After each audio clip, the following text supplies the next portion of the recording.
Bismillahirrahmanirrahim. Assalamualaikum warahmatullahi wabarakatuh. Alhamdulillahi rabbil alamin. Wassalatu wassalamu ala asyrafil anbiya'i wal mursalin wa ala alihi wa ashabihi ajma'in. Asyhadu an la ilaha illallah wahdahu la syarika lah wa asyhadu anna Muhammadan abduhu wa rasuluh alladzi la nabiyya ba'dah. Allahumma shalli ala sayyidina Muhammad wa ala alihi wa ashabihi ajma'in wa sallama tasliman katsira. Amma ba'du, qala Allah ta'ala fi kitabihil karim: Na'udzu billahi minasy syaithanir rajim. Bismillahirrahmanirrahim. Wa auha rabbuka ilan nahli an ittakhidhi minal jibali buyuta wa minasy syajari wa mimma ya'rishun thumma kuli min kulli samarati fasluki subula rabbiki zulula yakhruju min butuniha syarabun mukhtalifun alwanuhu fihi shifaa'un linnas. Inna fi dzalika laayatan liqaumin yatafakkarun. Shadaqallahul azim. Subhanaka la ilma lana illa ma 'allamtana innaka antal alimul hakim.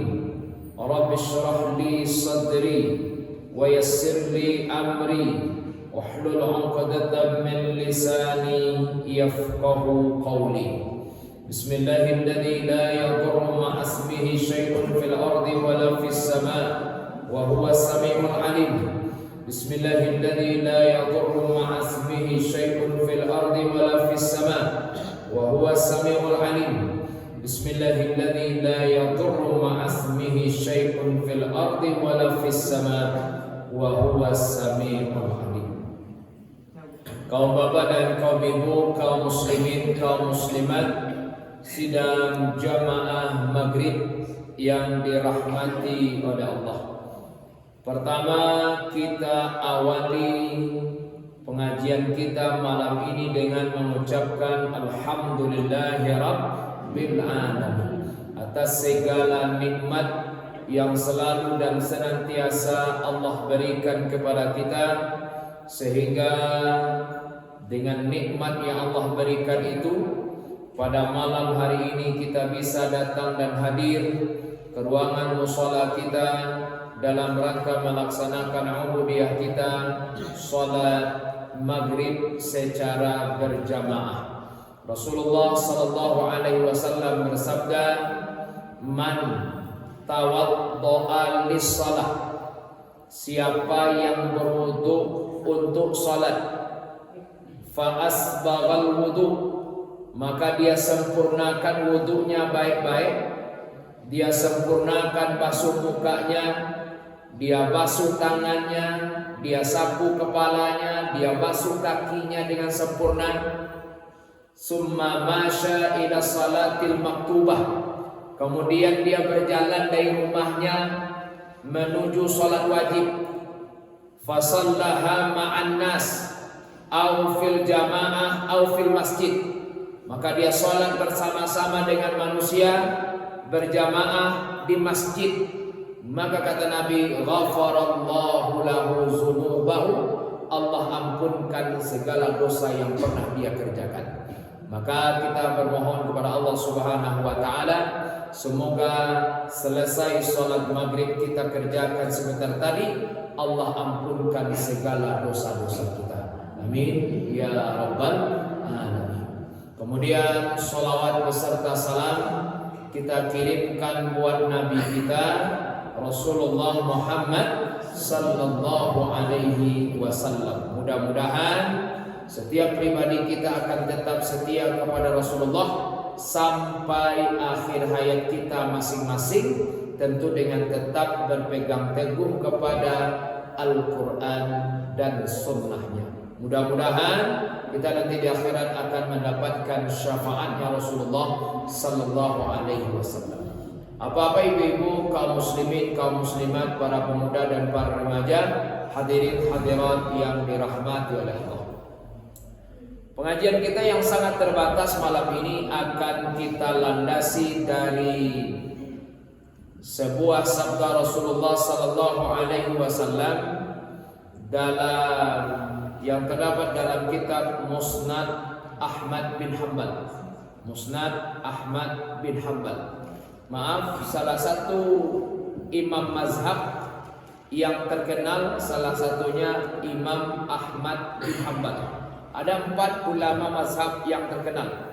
Pertama yang tua namanya Hanafi, nomor 2 Maliki, nomor 3 Syafi'i, nomor 4 Hambali. 4 ulama mazhab. Yang kecil, yang paling kecil Hambali. Jadi kalau ada ibu baca hadis HR Ahmad, itu artinya HR Ahmad bin Hanbal. Jadi salah satu imam periwayat hadis itu Imam Ahmad bin Hanbal. Beliau selain ulama fikih, beliau juga sebagai ulama hadis. Dan kitab hadis beliau yang terkenal Musnad Ahmad bin Hanbal. Hadis yang akan kita baca malam ini, hadis yang diriwayatkan oleh sahabat Nabi Abdullah bin Ammar bin As. Abdullah bin Ammar bin As, sahabat Nabi yang bernama Abdullah, yang meriwayatkan hadis dari Nabi. Ada beberapa orang Abdullah. Ada Abdullah bin Ammar bin As, ada Abdullah bin Abbas, ada Abdullah bin Mas'ud, ada Abdullah bin Umar. Jadi ada beberapa orang Abdullah yang banyak meriwayatkan hadis dari Nabi. Dan hadis yang akan kita baca malam ini, hadis yang diriwayatkan oleh oleh sahabat Nabi Abdullah bin Ammar bin As radhiyallahu anhuma. Semoga Allah meridhoi keduanya. Rasulullah sallallahu alaihi wasallam bersabda, "Walladzi nafsu Muhammadin biyadihi." Hadis ini diawali oleh Nabi dengan kalimat sumpah. Walladzi, demi dia. Dia itu maknanya Allah. Demi Allah, nafsu Muhammadin biyadih, yang diri Muhammad di dalam kekuasaan Allah.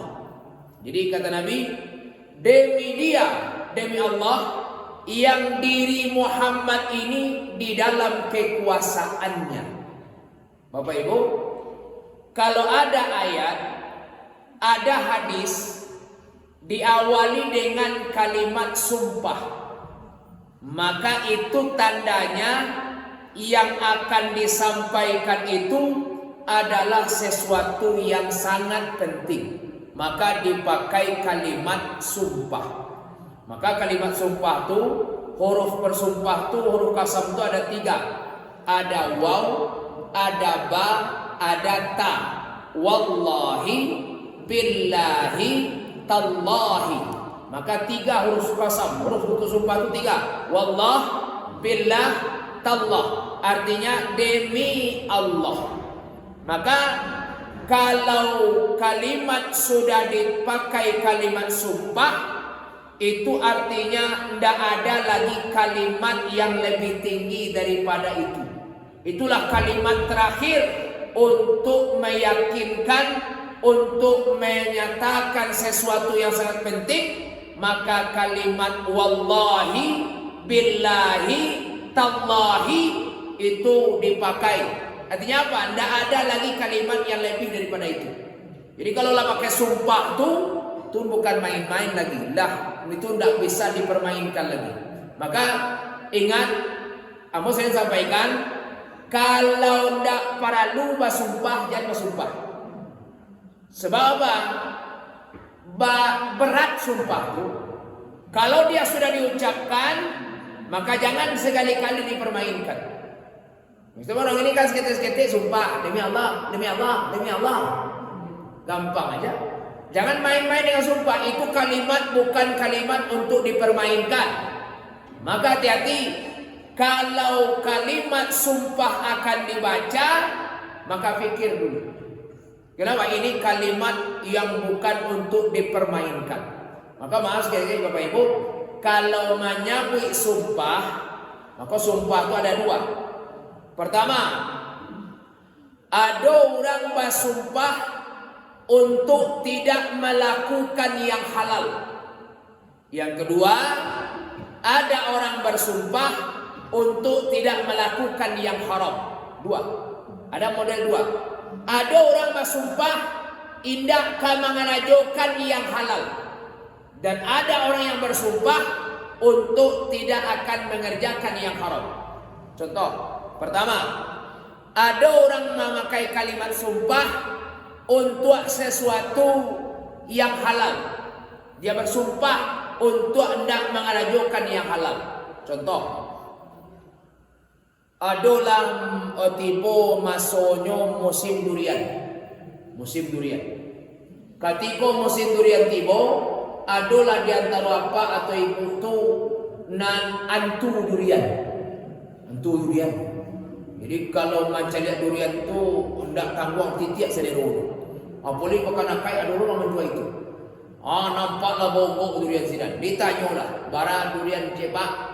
Kecil orang jual durian ampe 100. Ndak limo, ndak. Oh durian baru, walun banyak. Durian leko baru rancak mana durian gini kok. Mahal, ndak barang durian mahal stek. Dilah, ampe bak 100 yo. Agi ada roti pak, ampe selepan. Sudah tu dimabok pulang. Tiba di rumah, dimakan cik. Habis cik buka cik lain. Habis cik buka lo cik lain. Habis dino surang 3 durian. Dek nuan tu durian, habis no 3 durian. Selesai no makan durian 3, sudahlah badan panik durian kuangi lo. Rupo no dek bakal labihan bana makan durian.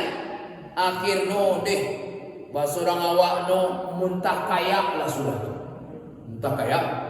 Alai, dak dua lo. Katih ke bawah keluar. Katih keluar, ke bawah keluar. Oh dek akhirnya bawa ke rumah sakit. Alai, mai doa lah badan dek mempatulikan selo nampak kelebihan.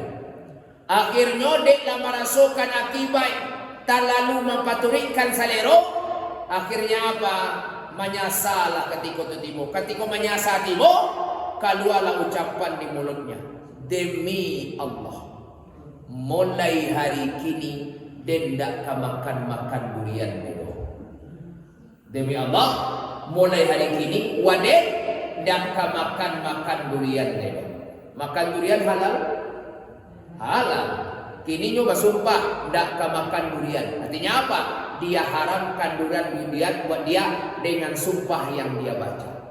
Yang kedua, contoh yang kedua, ada ibu-ibu hamil. Lampe bulan mengandung, bicara ini laki. Entahlah sebab muntah nampak lo nan lain ini laki no boleh tahu tak? Dicarai kan? Akhirnya diurus, akhirnya salah saya salah proses perceraian. Alai, nan laki no lapai, tinggallah istriku dengan kandungan yang makin gadang. Kecik bini no ko, nan biden anak ko nak kaden gugurkan, kaden paliaro iku diden yo kuha, pai sibi den yang ketimu. Akhirnya dah jagolah kandungan ko sampai dah 9 bulan labis ketek dibawalah ke rumah bersalin. Tiba di rumah bersalin, ma kecil bidan ibu dari tando nanam cali, ayo ibu kamalaya akan nampak. Tuala ibu bidan dan kali tunggu, cuma lun bisa ibu malaya akan lagi bantu pintunya lun terbuka ni.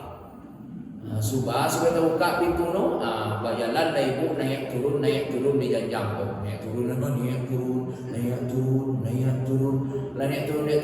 Adik preso di bidan balik. Babu ala terbuka bidan Allahmu anam baru. Bunuh banyak pintu. Allah anam tak lagi anak kau. Allah anam tak lagi. Akhirnya jalan ni naik turun. Daripada sudah, dah bu. Alhamdulillah, lah terbuka pintu no seronyo ke 10-an.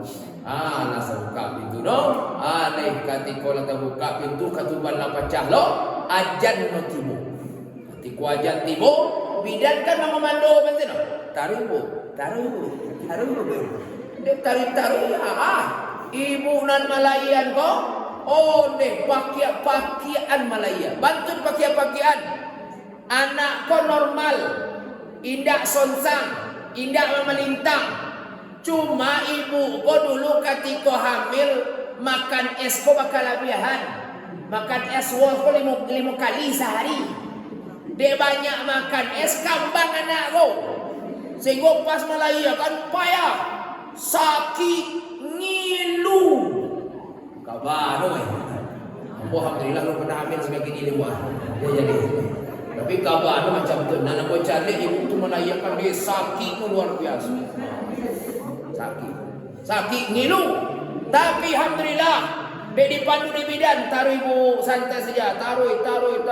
Akhirnya pakai imanaya kan. Alhamdulillah laya tu anak.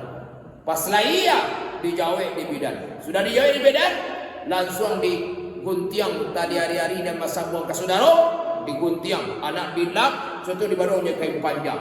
Sudah di baru kain panjang, ditimbang sekali. Ditimbang bari anak no ampe kilo 7 on.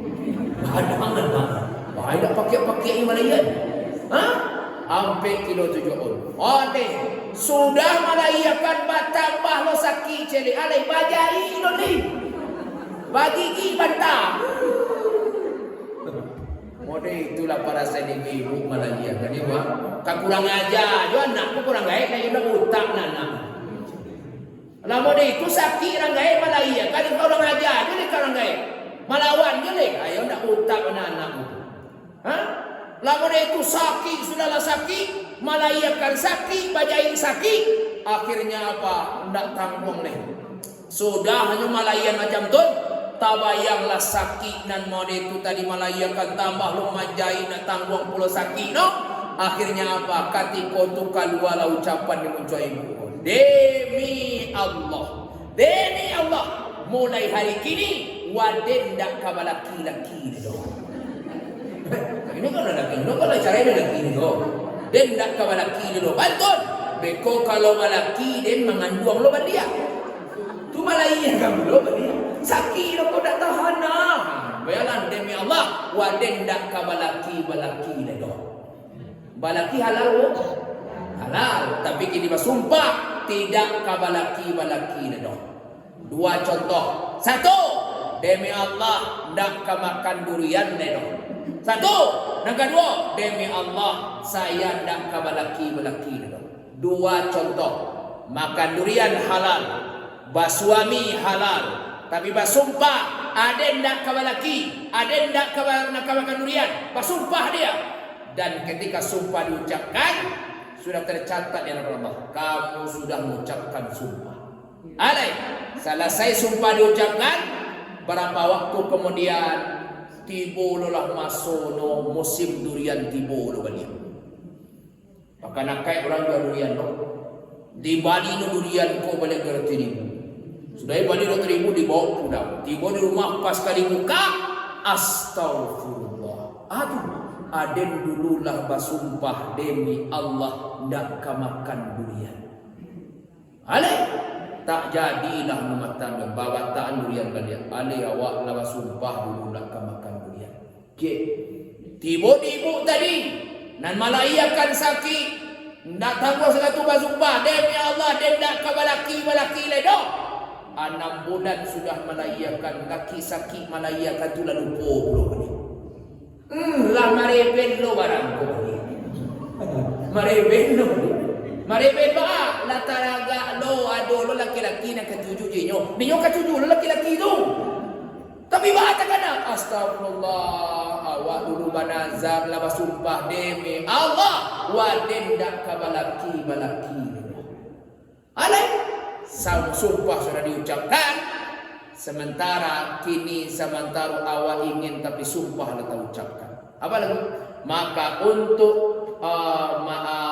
kejadian yang pertama ini bersumpah untuk tidak melakukan yang halal, makan durian halal, bersuami halal, lalu dia bersumpah tidak ke laki, bersumpah tidak ke makan durian, maka sumpah-sumpah seperti ini boleh dilanggar.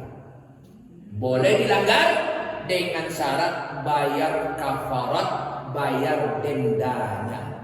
Apa dendanya? 1, tahriru raqabah, merdekakan budak. Ini budak tidak boleh. Yang kedua, it'amu asyarati masakin, agih makan 10 orang miskin.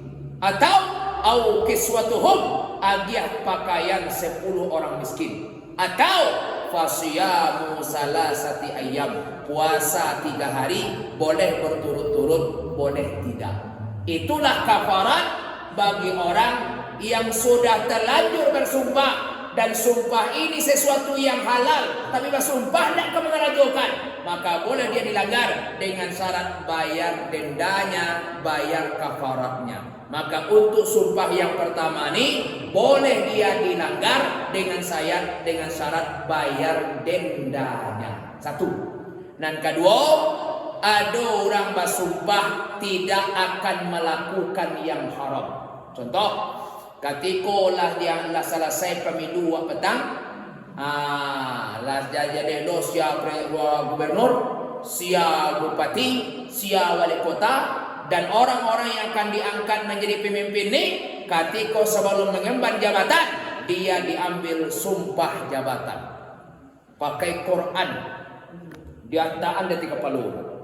Demi Allah, saya bersumpah selama saya memegang jabatan ini, banyak sisi itu. Di antaranya, saya tak akan menerima uang suap, uang iko,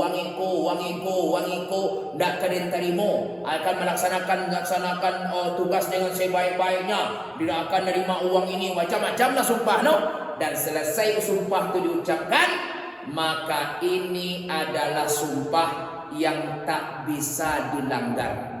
Kalau dia langgar sumpah ini, maka dendanya tak ada kecuali neraka jahanam nanti dia. Maka jangan main-main sumpah orang punya jabatan, sumpah orang jadi pemimpin. Ketika dia sudah ucapkan sumpahnya, saya akan melaksanakan tugas dan saya tidak akan menerima uang sipak, uang senggol, uang iko. Ternyata setelah dia punya jabatan, dia terima uang sogok, dia terima uang ini, dia melanggar sumpah. Maka orang yang melanggar sumpah ini dendanya tak ada kecuali neraka jahanam nanti di akhirat. Makanya kan main-main dengan sumpah. Makanya kalau tidak perlu bersumpah, jangan bersumpah. Kenapa? Sumpah itu adalah kalimat terakhir. Tidak ada lain untuk pamuai itu pamuai Cuma contohnya mau tanya orang, Ustaz datang mereka mengaji ke bulan Kamba, insya-Allah ambo tibo. Yubana Ustaz, insya-Allah ambo tibo. Nan kabana lah Ustaz, demi Allah ambo tibo. Nan kabana lah Ustaz, tenggu sudah tu. Nah demi Allah ni betul ni tanya. Artinya apa? Kalau sudah demi Allah jangan tanya lagi, itu tandanya tidak ada kalimat dan lebih hebat daripada itu untuk menjawab. Maka demi Allah atau sumpah adalah kalimat untuk penguat, tidak ada lebih kuat daripada kalimat sumpah. Makanya Nabi awali hadisnya, walladzi nafsu Muhammadin biyadi, demi yang diri saya Muhammad di tangan Allah Subhanahu wa taala. Lalu apa kata Nabi? Inna masalal mu'min, sesungguhnya perumpamaan orang-orang beriman itu kamasalin nahlati. Bapak Ibu, kata Nabi, orang beriman itu seperti nahlah. Nahlah itu apa? Ibu, dalam Quran itu ada nama-nama surat Allah kasih dengan nama binatang. Ada nama surat Al-Quran Al-Baqarah, sapi betina. Ada nama surat itu Al-Ankabut, laba-laba. Ada nama suratnya Al-Fil, gajah. Ada nama suratnya An-Namal, semut. Dan ada nama surat Al-Quran salah satunya An-Nahal, artinya lebah. Maka kata Nabi, inna masalal mu'min, sesungguhnya perumpamaan orang-orang beriman itu kamasalin nahlati, seperti lebah. Orang beriman itu kata Nabi seperti lebah. Bapak Ibu, Allah Subhanahu wa ta'ala dan Rasulnya ada dalam beberapa kalimat dalam Quran dan hadis memakai kalimat perumpamaan. Seperti orang beriman seperti lebah, orang beriman seperti tubuh yang satu. Untuk apa dipakai kalimat perumpamaan? Supaya kita mudah memahami, maka dia kalimat perumpamaan. So abu, awakku kadang-kadang kalau cuma dia saja beritanya modeko tanpa diberikan contoh perumpamaan, kadang tidak ngerti wak. Maka Allah dan Rasul itu sering memakai kalimat perumpamaan supaya kita mudah mengerti. Contoh, misalnya kalau ada Nabi menyuruh, wahai ibu-ibu jangan apa-apa, atau kalau nandagi harato piti banyak, menyumbanglah, berinfaklah, bantu berinfak, pahalunu gadang, bara gadang palunu gadang, bara gadang nu gadang sangat, bara gadang nu pokok nu gadang. Kalau mode itu saja kan tidak ngerti.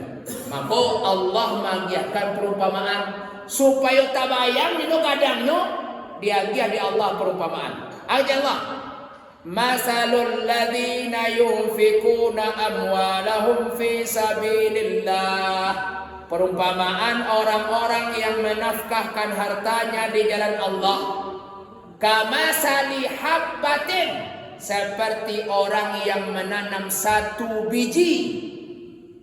Kemudian biji yang satu ini tumbuh menjadi sab'a sanabila, 7 tangkai. Nan 7 apa? Babuah mi'atu habbah, babuah 100. Jadi kata Allah, orang nan menafkahkan harta di jalan Allah tu saroman orang menanam sebutir biji, menumbuhkan 7 tangkai, tiap tangkai babuah 100 kali 700 ditambah wallahu yudha'ifu liman yasha. Allah masih melipat gandakan bagi orang yang dikehendaki.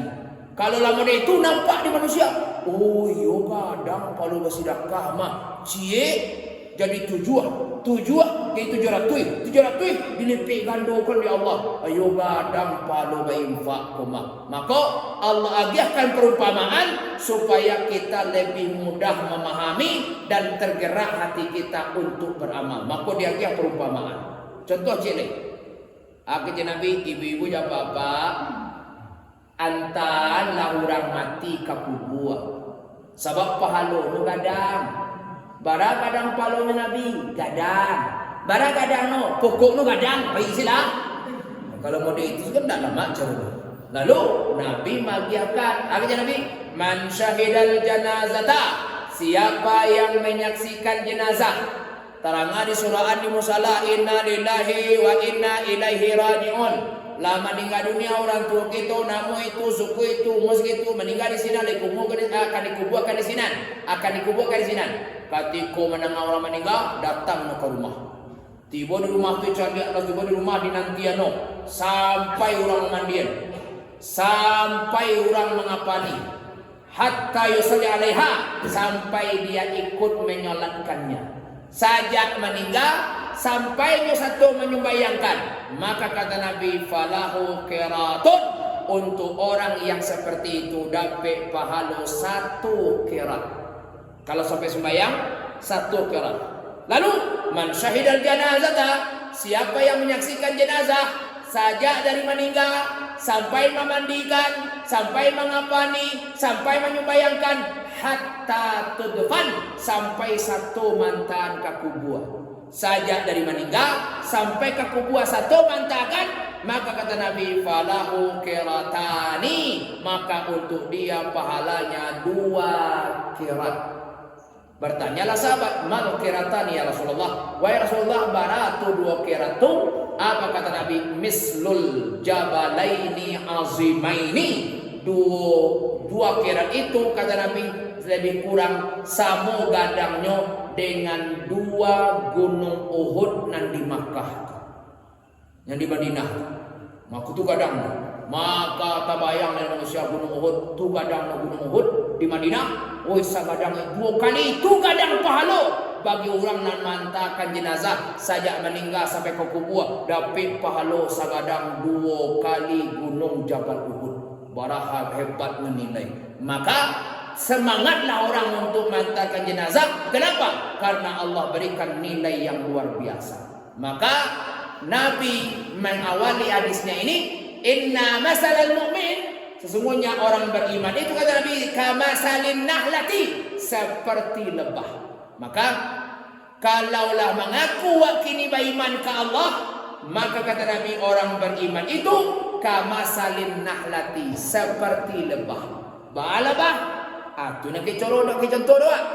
Kalau yo beriman awak, maka contoh lebah. Lebah, satu. Pertama, orang beriman seperti lebah. Bagaimana lebah? Satu, lebah itu kata Nabi akalat thayyiban, yang dimakannya baik. Yang dimakannya baik. Mau lebah makan? Namanya nektar, sari pati bunga. Maaf, alun pernah awak mencari lebah kapakanakai makan tawisi dah lo, makan lotek dah lo, kan? Tak ada. Lebah yang dimakannya sari pati bunga. Artinya apa? Lebah tu yang dimakannya yang bersih, yang berkualitas. Maka orang beriman seperti lebah. Apa maknanya? Orang beriman itu yang dimakannya halalan thayyiban. Maka itu orang beriman. Maka orang beriman itu seperti lebah. Pertama, lebah itu yang dimakannya baik. Maka orang beriman yang dimakannya halalan thayyiban, halal dan baik. Itulah yang dimakan oleh orang yang beriman. Sekarang Bapak Ibu, kalau menyambut kini makanan yang halal dan yang baik, orang kadang-kadang hanya perhatian kepada yang baik, tapi tidak perhatian kepada yang halal.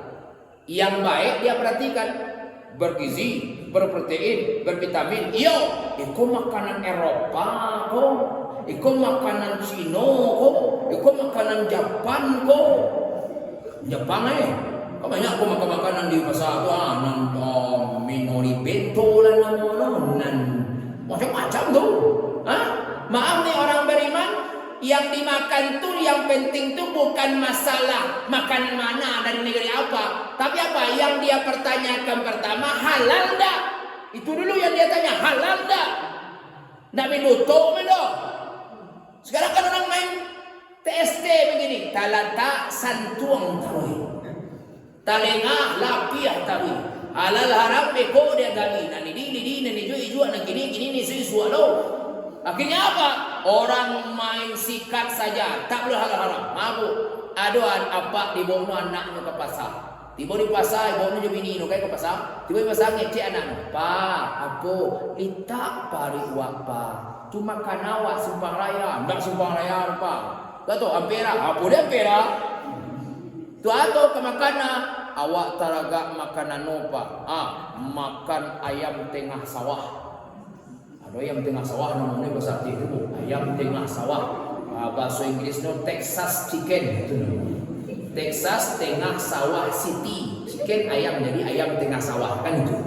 Jadi ayam tengah sawah. Di sini bakaco tu di Mariana letak. Di Mariana tu letak no. Bakaco kalau makan adalah menampakkan apa? Tampak dalam kampung awak. Nak mantap pasti apa? Nampak dalam kampung. Oh, Texas chicken makanan maaf nih, ketika itu kecil anaknya, apa kata bapaknya? Oh jadi sinan wak makan nak? Iyo pak, ndak simpang raya do, ndak ampera do, kokono di Texas chicken wak makan.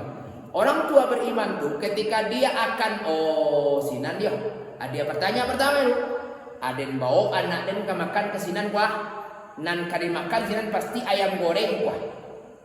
Kok pakai nasi mana?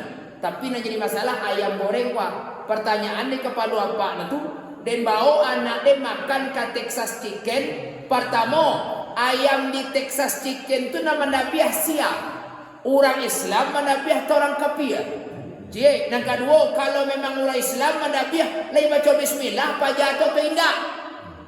Kalau indah doh, hurimat alaikumul maitata, diharamkan bagi kamu bangkai. Apa tu bangkai? Semua binatang yang tidak yang disembelih, yang tidak menyebut nama Allah, namanya bangkai. Haram dimakan. Dan makan ayam tengah sawah tua. Tidak dibaca bismillah, orang Nabi makan bangkai dan dua anak dan haram hukumnya. Maka nak makan itu loh, China lainnya. Nah itu loh haram makan. Kenapa? Entah dia baca bismillah, tak orang tidak Nabi. Maka orang pikir sebagai sinan. Kini kan orang maaf kalau saya beli ayam, kalau mau beli ayam di pasar bawah, pada juga pasar bawah. Tetap saya lihat dulu, tetap langganan nama pertama dulu ketika mau mencari orang lima bukan beli ayam, baca dulu orangnya. Pertama yang komanda ayah tu baca bismillah, kan nampak mengarik bibian dulu. Ada tu mengarik. Mau perhatian kalau tapi yang mau balik itu jo jalih no. Udah biar. Banyak dia pun jual ayam no preman-preman tu. Main ikut. Kancang mana tentang hari baca no. Ingat ni, bangkai itu makan bangkai haram. Jangan beli itu. Maka pastikan yang manabiah itu baca bismillah dia. Kenapa? Kalau nak baca bismillah, haram dimakan. Kata orang, kalau memang kita tidak tahu apa kau baca bismillah itu indah no, maka cukup ketika kau makan coba baca bismillah. Apakah bisa bangkai itu jadi halal dengan membaca bismillah di awal muka makannya? Tidak bisa. Maka pastikan ketika beli ayam itu orangnya baca bismillah. Makanya majlis ulama itu berkewajiban salah satunya apa? Mengawasi orang-orang yang menggalih di salah satu yang berkaitan dengan penyembelihan. Makanya ulama-ulama nagari, ulama-ulama kecamatan itu wajib pergi ke pasar-pasar nagari mencarinya. Siapa orang-orang Nabi ayam yang jual ayam di pasar ko. Ceknya kalau pengen bau. Angku Nabi ayam juga ya. Nantinya je alai baca bismillah kepada Nabi. Itu tugas majlis ulama. Kenapa? Supaya jelas halal yang dimakan masyarakat itu. Naik pelapih itu. Akhirnya apa? Inilah yang terjadi. Orang kadang-kadang yang dimakan tuh sudah kadang tak jelas lagi halalnya. Pertama, ayamnya halal tapi disembelih tidak menyebut Allah, maka dia menjadi bangkai, haram dimakan. Maka ini yang pertama. Yang kedua, ada hal ayamnya halal. Ayamnya halal. Mandabiahnya pakai bismillahi Allahu Akbar. Halal, ayamnya halal, mandabiahnya dengan cara syar'i. Tapi sayang, piti pembali ayam itu haram. Jadi halal, you know. Apa masalah no? Ayamnya halal, mandabiahnya halal, piti pembali ayam, piti haram. Haram ya ayam tu jadi no. Kenapa? Uangnya haram. Maka haram ayam ni. Kini orang kalau masalah pitih kini baca onde di zaman kini pitih ko memang batu keceran tua. Incik matua ko asli hitam. Kalau nampak pitih hijau. Kini kalau dia pitih bu mau ngecek bu kini dia pitih orang kini. Zaman sekarang ni zaman uang. Zaman uang. Segalanya uang yang berkuasa. Oh santiang wa, oh vokal wa, kareh wa, salamoko. Dia piti. Antok sudah. Sekarang begitu. Oh kareh-kareh nak, dia kasih uang. Antok. Kalau lagi piti, dia punya lagi. Maka uang ni sekarang luar biasa. Maka bahkan orang-orang ini tidak takut menerima uang antara uang ko halal ko haram. Buat mereka diam saja.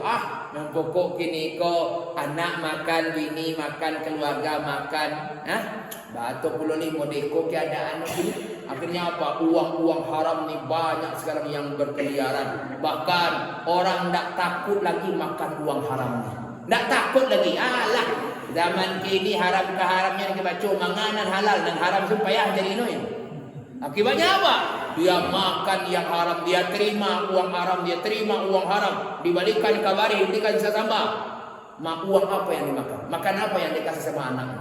Maka sekali lagi, orang beriman itu seperti lebah, akalat thayyiban, yang dimakannya baik. Maka orang beriman yang dimakannya halalan thayyiban, halal dan baik. Kalau tak halal, jangan. Kalau tak baik, jangan. Kalau sudah halal dia, baik dia, silahkan makan. Tapi kalau tak halal dan tak baik, maka tinggalkan. Kenapa? Karena ini akan besar pengaruhnya dalam kehidupan kita.